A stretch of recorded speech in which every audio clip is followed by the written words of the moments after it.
I saw a person with a shirt on the other day and it said, "What would Jesus do?"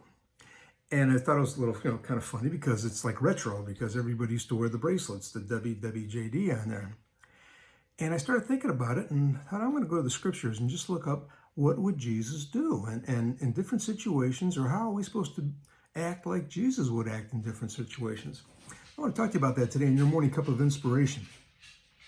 So what would Jesus do? Well, 1 Corinthians 11:1, this is Paul talking to the church, where he says, "Be imitators of me as I am of Christ." So we are to imitate, be like Christ. Well, how is that? Well, John 14:12 says, "Truly, truly, I say to you, whoever believes in me will also do the works that I do, and greater works than these will he do, because I am going to the Father."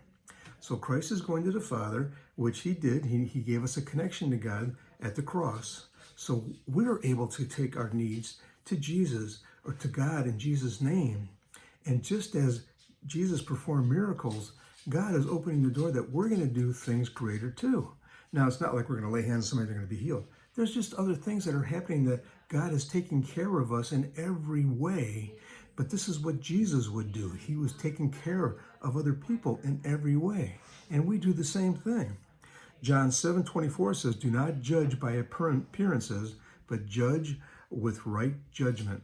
Boy, how true is that? How many times do we see somebody walking down the street and we put a stamp on it right there? This guy's no good. He's not right. She's off the rails here. I mean, you don't know. Nobody knows the circumstances, and nobody knows what somebody has in their heart. But we judge by appearances, and that's not what Jesus would do. He wants us to judge with right judgment and to care for these folks. If we think there's something wrong, pray for them. Say a word of prayer. God, help them. What are they going through right now? You don't know. I don't know. But God knows. Over in 1 John 2:15, "Do not love the world or things in the world. If anyone loves the world, the love of the Father is not in him." Did Christ love the world? No. Did he get upset with them? The money changers turning him over in the temple? He just saw what a disgrace it was. And this was the world, because it was all about this. It was all about me, and the Sadducees, and you saw how that was. It all had to be the flowing robes, and I had to come in first and sit at the head of the table, blah, blah, blah, blah, blah. See, that's not what Christ is about, and neither should we be like that either.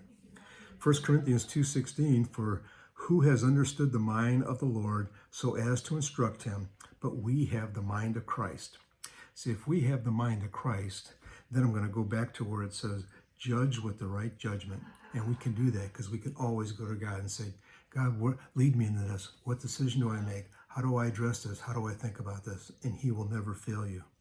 In 1 Peter 3:15, I'll leave you with this. "But in your hearts honor Christ. The Lord is holy, always being prepared to make a defense to anyone who asks you for a reason for the hope that is in you. Yet do it with gentleness and respect."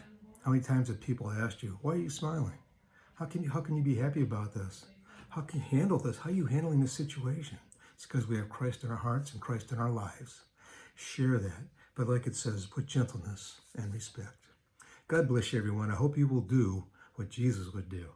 Have a wonderful day. I look forward to seeing you again for another morning cup of inspiration.